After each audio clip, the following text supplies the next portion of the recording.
আজকে অ্যানিভার্সারি, বিয়েতে সাজার কথা ছিল কিন্তু কোনো মতনে হয়নি। আমি তো এই জন্য ভেবে রেখেছিল যে অ্যানিভার্সারিতে সাজবে। কেমন লুক চাই বল? সেই ছোট্টবেলার নার্সারির বান্ধবী না, ওই একটা সাবেকি লুক, সাবেকি লুক। আর শাড়িটা যাতে যাতে সবাই, মানে এখন সবাই তো সেজে আসে, সবাইকেই ব্রাইড মনে হয়, তাই সবাই যেন এক চান্সে বুঝতে পারে যে ওটা আমি ব্রাইড অ্যাকচুয়ালি।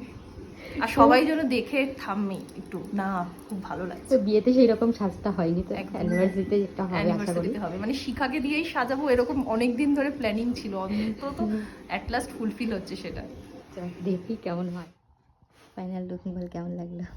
খুব খুব খুব ভালো, বিয়েতে যেটা সাজতে পারি সেটা কি স্যাটিসফাইড হয়েছে? একদম মোর দ্যান। কিন্নিমা একটা সাবেকি লুক টাইপ চেয়েছিল, এটাও ফাইনাল লুক। এটা ক্লোজ কর, খুব মিষ্টি লাগছে। পছন্দ হয়েছে তো? খুব